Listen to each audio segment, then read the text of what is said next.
YS షర్మిలకు check పెట్టేందుకు YS Jaganmohan Reddy పావులు కదుపుతున్నారా?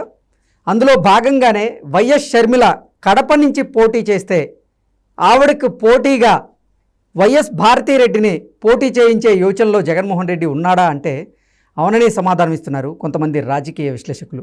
ఇక ఇదే అంశానికి సంబంధించి మనతో మాట్లాడేందుకు ప్రముఖ రాజకీయ విశ్లేషకులు కృష్ణకుమారి గారు మనతో ఉన్నారు. మేడంతో మాట్లాడు.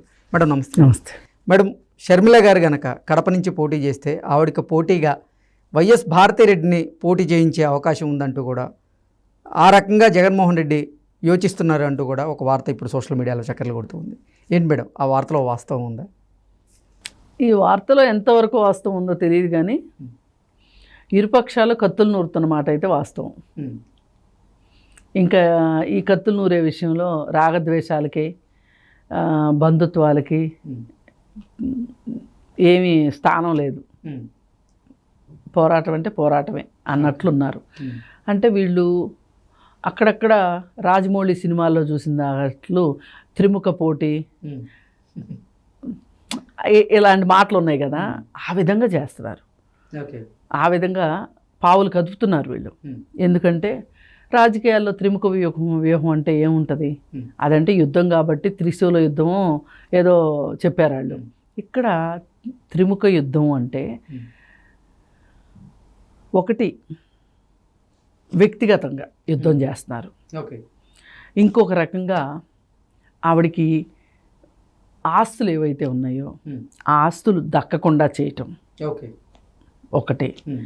ఇంకొకటి ఈ పార్టీలో స్థానం లేకోకుండా ఎప్పుడూనే చేసేశారు.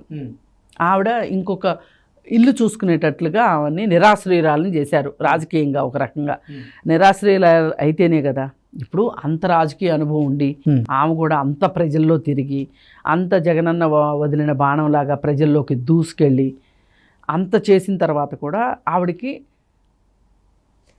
ఆంధ్ర రాజకీయాల్లో వైఎస్ఆర్ పార్టీలో స్థానం లేకుండా చేశారు ఆవిడకి.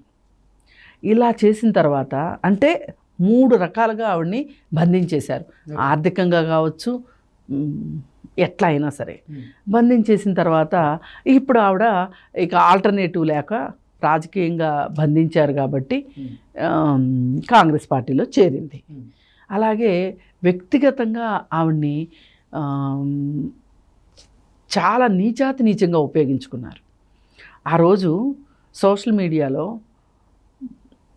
తెలుగుదేశం పార్టీ సోషల్ మీడియా వాళ్ళు ఆవిడ మీద అవాకులు చవాకులు పేలుతున్నారని, ఆవిడ వ్యక్తిగత జీవితంలోకి తొంగి చూసేశారని, ఆవిడని వ్యక్తిగత ప్రతిష్టకు భంగం కలిగించేలాగా మాట్లాడుతున్నారు అని ఆవిడ చేత మానిన గాయాన్ని మళ్ళీ లేపి దానిలో కాస్త కారం వేసి ఆవిడ చేత హైదరాబాద్కు వచ్చి కంప్లైంట్ ఇచ్చేలాగా వ్యూహం చేశారు.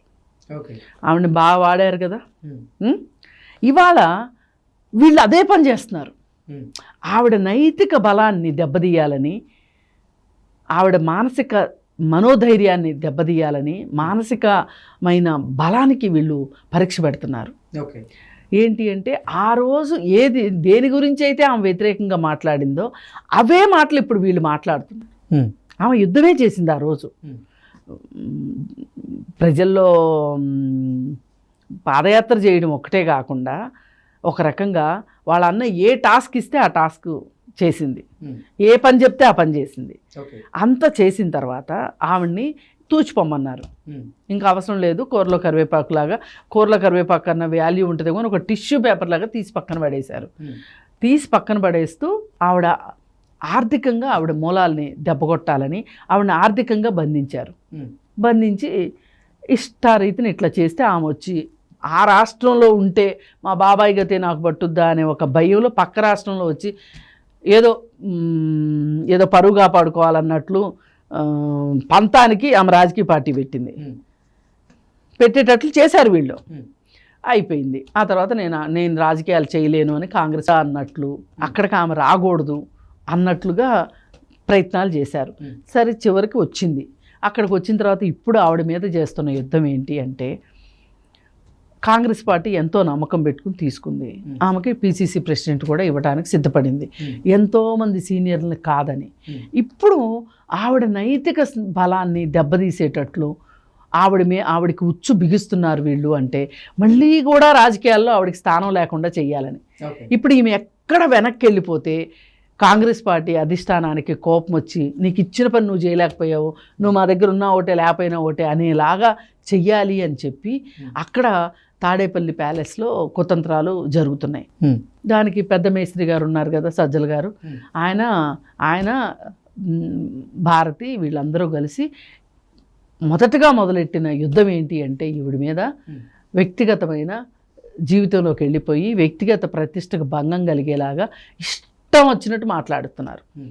ఇది ఎంత దూరం వెళ్ళింది అంటే పంచ్ ప్రభాకర్ అని అమెరికాలో ఉంటాడు కదా, ఆ వీరుడు, ముసుగు వీరుడు, అసలు షర్మిలకి వైఎస్ అని పెట్టుకునే హక్కు లేదంట. జగనన్న వదిలిన బాణం అన్నప్పుడు వైఎస్ షర్మిల అంటారు,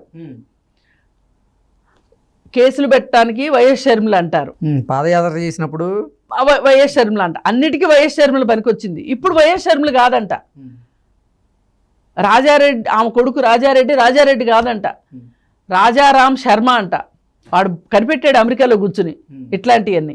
ఇప్పుడు ఎక్కడో వెతికి అనిల్ ఇంటి పేరు బయటికి తీసుకొచ్చి నీ ఇంటి పేరు ఇదైతే నువ్వు వైఎస్ అని ఎట్లా చెప్పుకుంటావు అంటున్నాడు.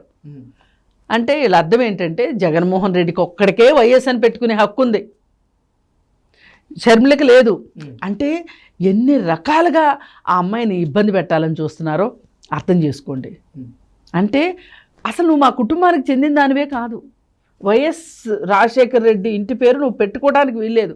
ఆ ట్యాగ్ లైన్ తోటి నువ్వేమన్నా పైకి వచ్చేసేస్తాము, పైకి వస్తే నష్టం ఏంటి, మన అధికారం ఎక్కడ పోతుందో అని, అంతే కదా. మరి ఇన్ని రకాల కుతంత్రాలు చేస్తున్న ఈ పరిస్థితుల్లో రేపొద్దున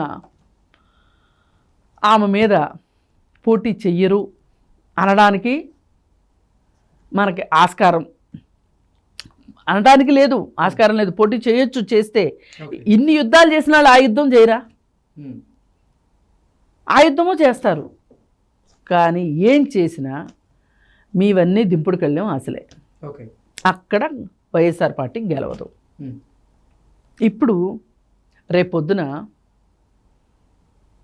ఒక పక్క ప్రభుత్వ వ్యతిరేక ఓటంతా చంద్రబాబు నాయుడు చీల్చుకుని తండ్రి మీద ప్రేమ ఉన్న పాత కాంగ్రెస్ నాయకులు, ఇప్పుడు ప్రస్తుతం ఉన్న కాంగ్రెస్ నాయకులు అందరూ షర్మిల వైపుకి వచ్చేస్తే ఇక్కడ ఒంటరి అయ్యేది జగన్మోహన్ రెడ్డి. ప్రభుత్వ వ్యతిరేక ఓటు చంద్రబాబు నాయుడు చీలుస్తాడు, సొంత పార్టీలో ఓట్లు షర్మిల చీలుస్తుంది, అదే వాళ్ళ భయం. అందుకే షర్మిల రావద్దు అంటున్నారు, రావటానికి వీల్లేదు అంటున్నారు, బ్యారికేడ్లు అడ్డం పెడుతున్నారు, కావాలంటే గోడలు కట్టేస్తున్నారు, అది ఇది కాదంటే కందకాలు కూడా తవ్వుతున్నారు. ఇప్పుడు ఇవన్నీ చేసినా సరే షర్మిల అక్కడికి వెళ్ళేదే ఆ పాత కాంగ్రెస్ నాయకులందరినీ కూడగట్టేదే వైఎస్ఆర్ పార్టీలో ఉన్న కాంగ్రెస్ ఓటింగ్ని లాగేదే. ఇది అసలు త్రిముఖ వ్యూహం. ఇది వాళ్ళు ఏదో చేద్దాం అనుకుంటున్నారు కానీ కాలమే అన్నీ చేస్తండి. Okay madam, thank you.